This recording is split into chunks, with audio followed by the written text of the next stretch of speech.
Executives want to see things that you can monetize instantly. Sometimes you have to build the thing and do the long format thing. And so a lot of the job is also convincing people, at least that's been my experience at places at MTV and Complex, and it just gets lost because they want the quick buck. They want to every day see the metrics on something. I think what is happening, it's not just a media thing, it's an acquisition thing that's happening throughout this whole country.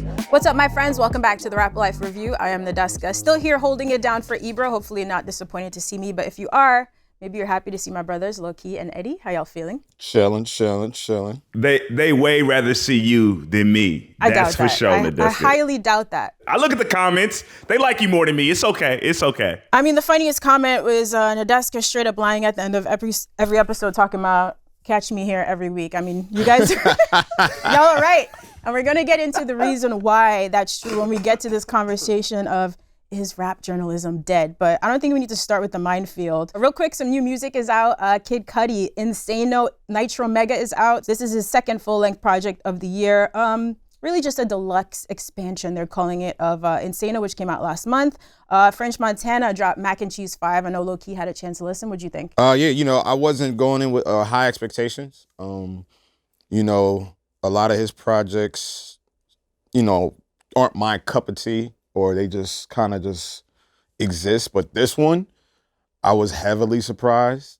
He's got a couple joints with Kanye, which I liked. What? He's got a joint with Lil Baby, produced by ATL Jacob. I think that's called Okay.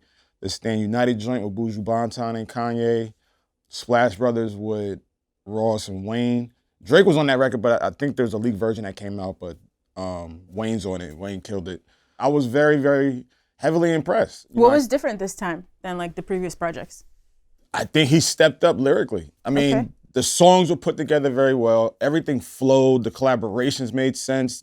The type of collaborations made sense. It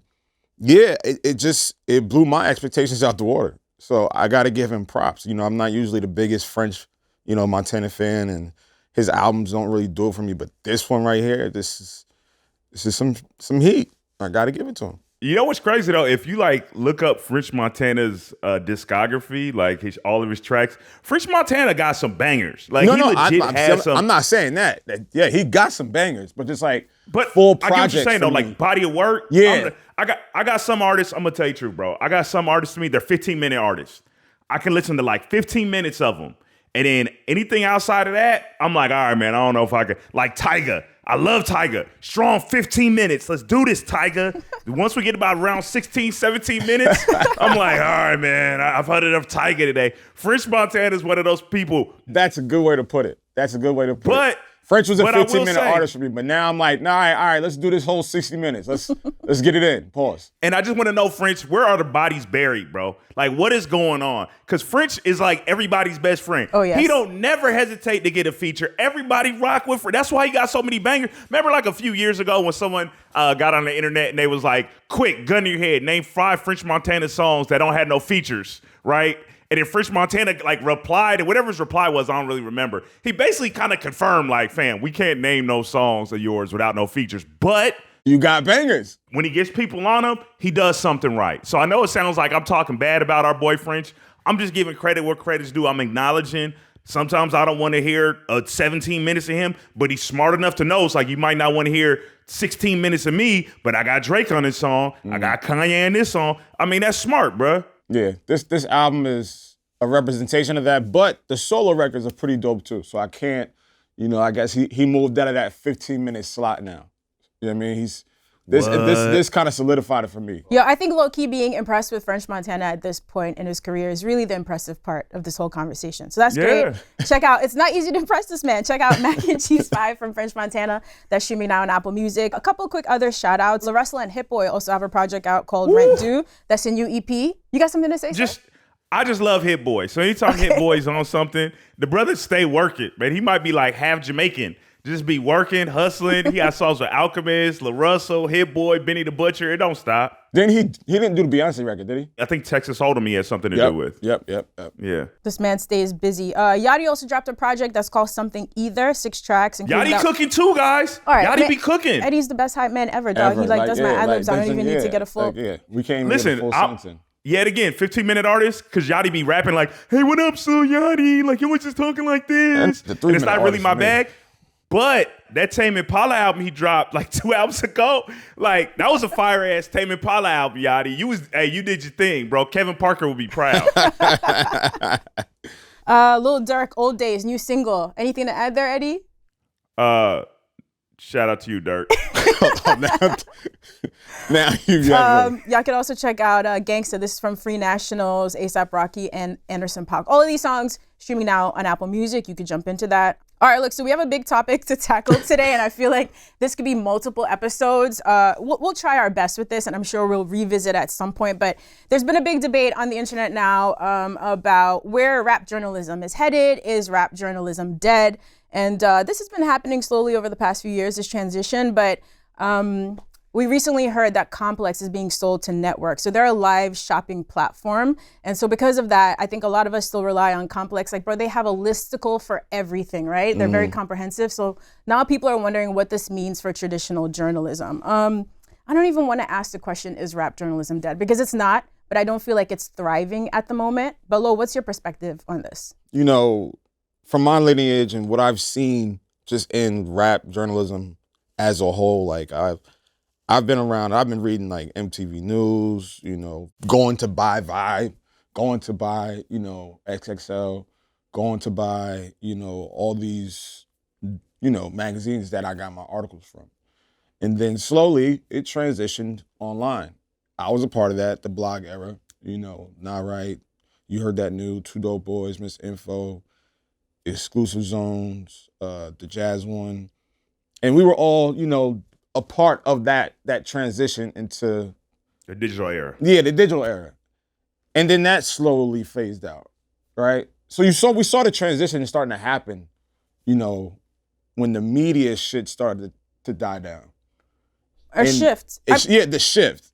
And now it's talking heads, you know? Which we are part of. We are talking heads. I feel like that's also an important distinction to point out. Yeah. When we were having the conversation the other day about Nori, you were saying that you felt in that conversation with Benzino, he could have done certain things different. I feel like we should differentiate between a journalist and a media personality. Yes. Because there's space for everybody, and I think all of those people are needed, but they're not the same, right? So I would say a journalist is someone I am counting on to give me information that's actually factual, right, to contextualize information, right? Someone non-partial. Yeah. And that to a degree. Exactly, because it gets a little bit dicey when we work in entertainment where like it's so strongly opinion-based. Yeah. And then there's podcasters or there's people who are straight media personalities like a Joe Budden. I say that because Joe Budden is one of the greatest storytellers of all time. A lot of the stories aren't true, but they're hella entertaining, right? Clearly not a journalist.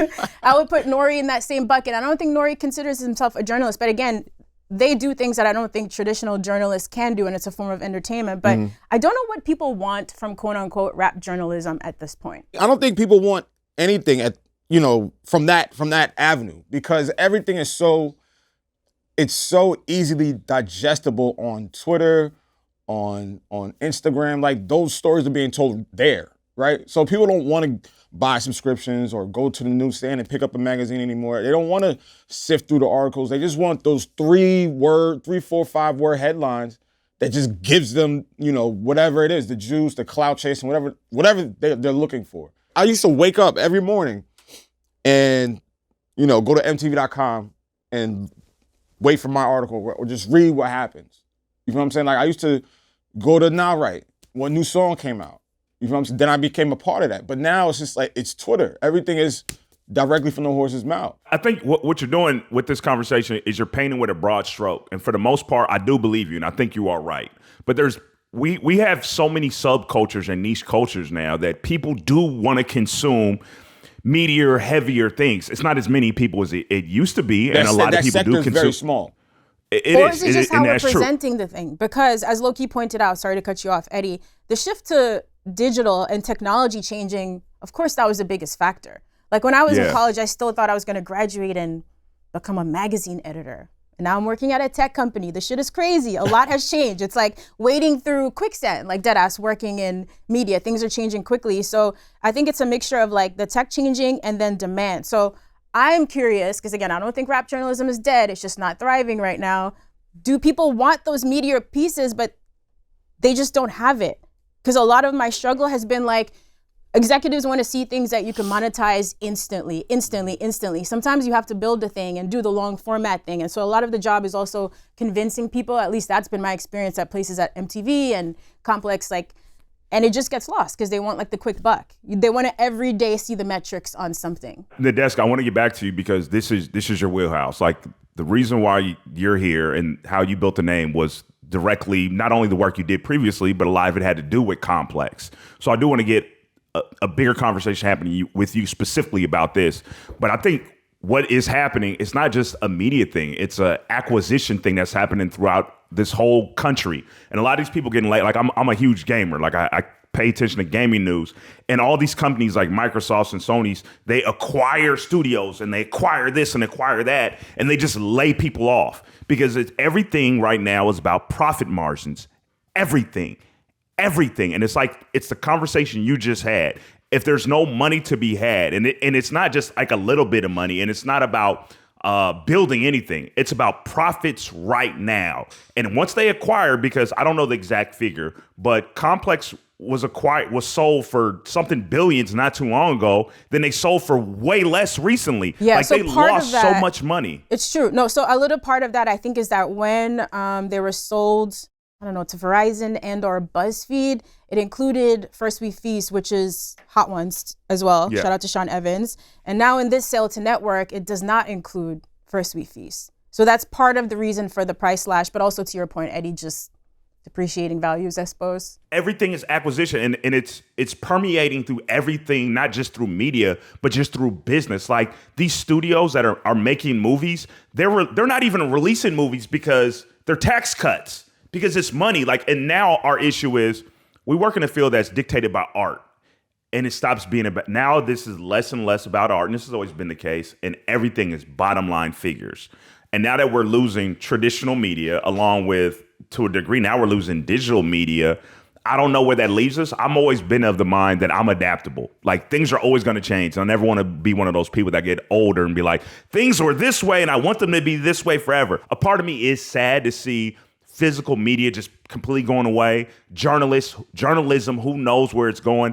Unfortunately, we just kind of got to move with the wave, and that's where we're at right now. Like, who knows where we'll be in 10 years? But in reality, we might shift to something completely different in that at that point. Today, though, it's sad because people's jobs are affected, and less there aren't places for people to go to find jobs. You escape that situation. You work here now.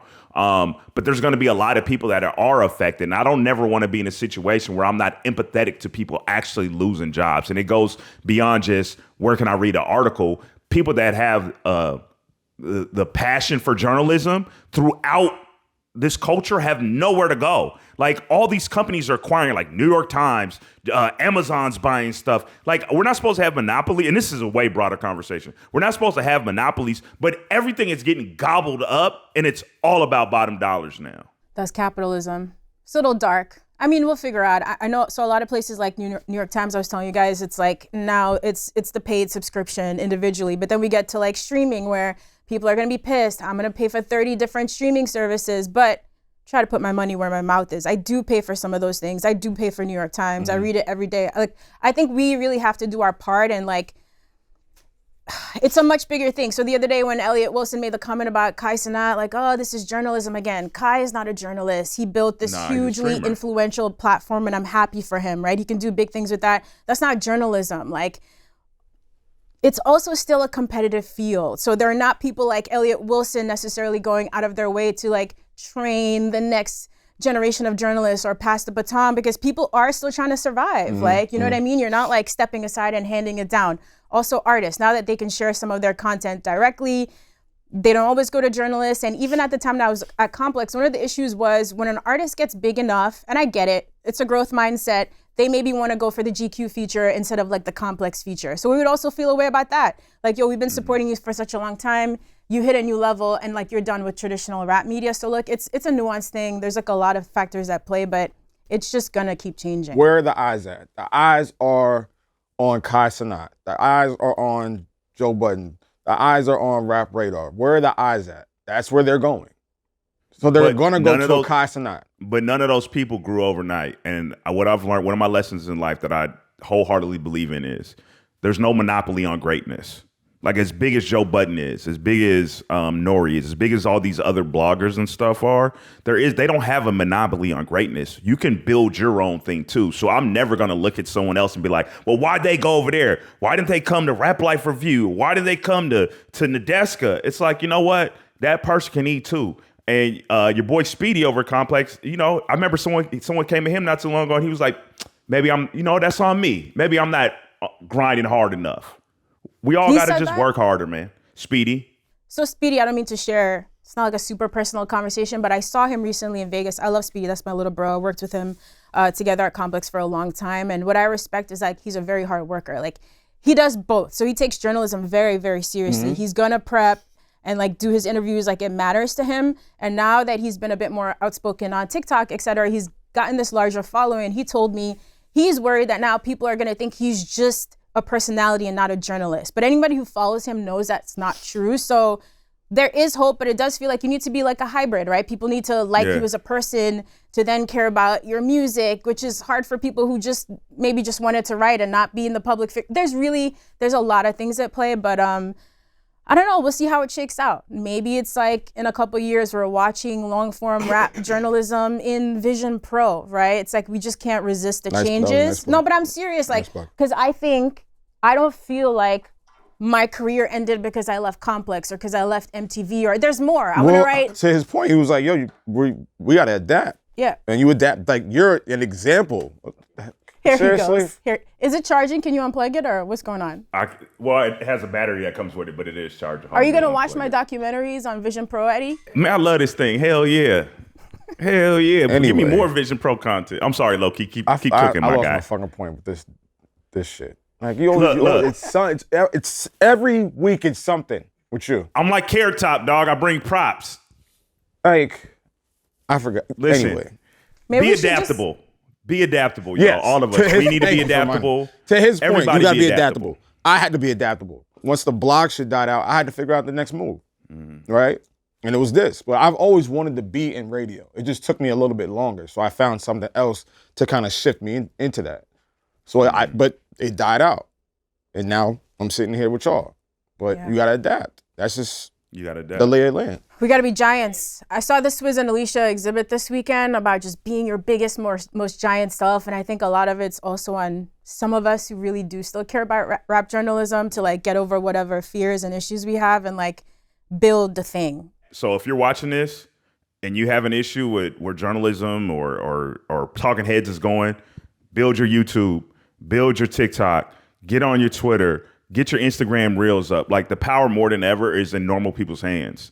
And yes, it sucks that this stuff goes away, but you watching this, don't drag, just start it. And it's going to suck at first and people aren't going to watch it. But the reason why like the Drewskis and stuff are famous, they stay at this for years. You're just seeing the end product. Yep. Fall in love with the grind of it all, y'all. Beautiful. I guess I'll pose this question to you guys, the viewers, before I move on. Like, what do you guys want from rap journalism, right? What do you want? Are you here just for the entertainment? Yeah. Do you want the drama? I know the drama can be really fun. Maybe sometimes you support that too much. Do you care about, like long album reviews? Do you care to know more about your artist? Like, what information do you really want? Like, genuinely, I'm curious. Like, I want to know this. Who are you a fan of? Like, who are the writers that you like? Do you even know the names of the writers that you like? Do you know the content that you want? Do you want to watch music videos anymore? Do you want to read album reviews? Like, what do you want from us? Put it in the comments, y'all. Put it in the comments. It's still all out there, but you just gotta find it. But you gotta know. We gotta know what you want. Do we need to host a town hall or something? I love a good town hall. We never get to talk to real people. I'd be sick of talking to y'all all the time, although I love you. Rap Life Review live? Let's go somewhere. I would love that. Yeah. That'd be dope. Yeah. All right, on a lighter note, Jeezy just did a performance on Tiny Desk over at NPR. Apparently there were mixed reviews because there are always mixed reviews about everything. Did y'all watch it? Did y'all like it? I watched it. Really? Just, I'm with you, Lo. I'm with you, Lo. That Whatever bad? about to happen, I'm with you. Let me find Oh, it. man. It Okay, was- while you I think let about go- the words, the mixed reactions were because apparently Jeezy forgot some of his lyrics, but some people blame the students for low energy. Okay, I don't know. Tell me what happened. No, I just, if you watch Tiny Desk, those performances are very intimate. It can be charged up or it can be calm as hell. We've seen Usher do it, Juvenile do it. The list goes on and on. Scarface, a whole bunch of people, yeah. Yeah, Jeezy did his recently. Just went through, a bunch of joints throughout his career. And I think there was a disconnect between him and the crowd. And I think that disconnect kind of caused his performance to be lackluster, because when people are in front of you, like just that close, and Jeezy's a high power performer. So when a lot of niggas are rapping his shit at his shows, you got these kids in there that are just like kind of just from your college. First off, relax. Oh yeah, I thought Howard was always all the way turned up. What happened? Well, it was a younger crowd, right? It was a younger crowd. Should that even be louder. Okay. I think it was a disconnect between his music and them. They didn't know this. Okay. Yeah, so like he would he would wait for them to recite some lyrics and then they wouldn't. So I'm thinking that's throwing him off, right? So it's kind of like a stutter step. But if he forgot his shit, then that's just fucked up. You feel what I'm saying? There was a point where he started over. It was a lackluster performance, yes. I will admit that. I'm the biggest Jeezy fan. You guys, anybody from here to Arizona, I'm the biggest Jeezy fan. But yes, it was lackluster. I would have chosen some other songs. I'm glad he got that look, but that crowd just wasn't, that mesh, it was water and oil. I'm with you, bro. Like, we are Jeezy fans. We love Jeezy. And when I found out he was going to be on Tiny Desk, in my head, I'm thinking Juvenile. I'm thinking Scarface. Like, Scarface killed it. And Scarface is not a high-energy guy. And his was real stripped down. It was intimate. And I'm like, yeah, Jeezy, he's going to do it. And to what Lo was saying, it felt like he was relying too heavily on the crowd. I don't know why he didn't just abort mission and just do his thing. Like, he's waiting for him to recite lyrics, and they're younger. And let's be clear, like, Jeezy's making coke rap. This might not resonate with some 20-year-olds the same way 20 years later as it does to us. Like, if Juvenile does Back That Ass Up, that's a classic. Everyone knows that. But there was a disconnect. The energy was low. I didn't understand why Jeezy just didn't like, all right, the crowd's not into it. Let me just get into my bag. And it kind of hurt, dog. I was a little disappointed in how it came out. Like, I was waiting for it to pick up, and it really didn't. Not discrediting any of Jeezy's music. We love Jeezy, but this particular performance, especially considering what we've been getting from Tiny Desk in the hip hop space lately, I was ready, and it didn't work right. That's unfortunate. But I'm glad he got that look. We still love Jeezy. I'll still go to all his shows, but maybe no more Tiny Desk. No, maybe he comes back and does it right the next time. Without the audience, different songs, etc. It happens. Shout out to Jeezy. But speaking of Juvenile, Back That Ass Up turns 25 this year. Crazy. Huge record, a lot of viral moments. It's been sampled a couple times. Eddie, give us some deep thoughts on this ass-shaking anthem, please. Bro, it's weird, man, because the wild thing about like getting old, right? Like, nah, listen. I remember the first time I heard Back That Ass Up on the radio, bro. It was like 1998, right? And I'm hearing it, and I'm like, all right, this song is cool. And what's weird about songs like that is you don't know what you're getting in this moment. So like, you weren't shaking your ass the first time you heard it? I mean, it's cool. It was a good song. Like, I didn't dislike it, but it's this Cash Money thing. We didn't really know what was happening. I was like a No Limit guy at the time. No one knew what movement was about to happen, right? So this song happens, I'm at the 18 and up club. I ain't nowhere close to 18, y'all. Do the math. And girls are coming out shaking, and you think it's just going to be a moment. There's plenty of songs that have been really, really big, and they're just gone. And Back That Ass Up, every year, it feels like it gets bigger. Bro, I never thought that would be a wedding song. Like, you hear that joint at weddings. You hear that joint Not like the Walking Down the Aisle song, right? That would be a lot. No. But I've seen what's some after the ones. wedding? Yo, I seen people walking down the aisle to Digits, Young Thug. Legendary. Sorry, continue. Yeah, but what he was able to do from that song and being able to capitalize on it, it's in Black History Month. Let's celebrate Black excellence. Juvenile and Back That Ass Up is a modern day classic, not a hip hop classic, a modern day. It's gonna go down as one of the greatest songs of all time. Juvenile, you are Black excellence, sir. I knew you were good for the deep thoughts. Thank you, Eddie. You ever watch the Super Bowl, right? And like during halftime, like Tony Romo or whoever is just like breaking down like every fucking play. Damn. The setup. Every yard, every throw, every turnover, every time the coach takes a sip of the Gator, every fucking thing that they do at the halftime show, analyzing everything. He just did it for a song. That's black excellence, baby. Not a legacy. That's black excellence, not a label, baby. Not an album, not a group. A 4-minute song. His rant was longer than the song. A 4-minute modern classic, dog. His rant was longer than that. You can't. It doesn't get any better. I don't have a lot. The one thing the Lord gave me is your boy can talk. Pray. Listen, I know you was giving your brother hell. Shit. Oh man, wow. man, bro. Like, all right, you know what? Every report card talks too much Eddie, in class. Just sit back in your chair and relax. We're gonna let Lo share his deep thoughts on this one since he's had enough of you. Don't ask me. Don't. Nah, you set yourself up for this one. You know what else is turning 25 this year? The Slim Shady LP dropped February 23rd, 1999. Shout out to M. You weren't listening to this when it dropped? It was a classic. Not really. I mean, obviously, My Neighbors was huge. Not really. I mean, like Guilty as I conscience. grew, my love for hip hop grew. Yeah, I got into it. Listen, when it first dropped, I was low. Really. Listen, I feel like this is one of those albums we could debate if it aged well. It's kind of like Chappelle's stand-up these days. It just touches the wrong nerve, unfortunately. But I did love this album when it dropped. I'm not gonna front. I was rapping all the songs. I was out to see the tour. Yeah, I mean, yeah, it was a great album. Like that, there's nothing really to debate. I don't personally still listen to it today, but that's just me. All right, Eddie, lean forward. You can talk. So this was the last time Eminem was my artist, right? It died by the next album. Nah, chill. Marshall Mathers LP was also good. Clock this out. But listen, I'm gonna tell you why. So when this one came out, right, everybody wasn't on them like that. We weren't really, like, where I was from, we wasn't really feeling white rappers all the way. So when we listened to the album, sonically, it was so different than everything else we were listening to. There was a certain shock value to it, and we were just young enough to be impressionable. But like, don't get it twisted. Like, Guilty Conscience, absolute banger. Brain Damage and stuff happening with that. The Ken Kneff skits. For me, Bad Meets Evil with Royce the 5'9". I was rocking with this album. Rocking with it. I was like, because cats weren't really up on it. I think at the time it only went platinum, and this was back when people were going 5 times, 6 times platinum. So even though it was the Dr. Dre co-sign, it was kind of like it was big, but it wasn't huge. By the time the next album came out, he wasn't mine no more. And what happens for me personally is I'll be disenfranchised with artists because of their fans.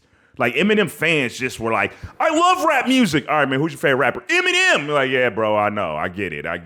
So this album holds a special place in my heart because it was the last time Eminem felt like my artist. And after this, he was everybody else's, and he wasn't mine no more. That's heartbreaking. All right, that's heartbreaking. He rich. This He's is what fine. we want from rap journalism right here. This is it. It's heartbreaking. Lo just not having any of it. Anyway, I did enjoy this album when it dropped, 25 years. I think that's it, unless you want to get into any comments, but I don't think we need to. What they say? I should. No, somebody said the energy in last episode was off the rails. I think that's when you guys were like screaming about Beyonce. It was a little bit more chill this week, right? I feel like this was a super civilized episode. I don't think Lowkey thinks before he speaks, but thank God for Eddie. I hope you stub your toe on the bedroom post when you wake up in the morning. Thank you for watching. Answer our question I thought about below. that before I spoke. Let us know what you want from rap journalism. Seriously, we had a lot of questions. Answer some of them. We appreciate you guys tuning in. Ebro will be back soon. I'm Nadeska for Ebro, Lowkey, and Eddie, the whole gang. Check us out next week on the Rap Life Review. What's good? Nadeska here. If you made it through that entire episode of the Rap Life Review, that means you're really a fan. Hit that like button so we know it's real. Subscribe if you never want to miss an episode. And of course, if you really have something to say, drop a comment and we'll hit you back on next week's episode.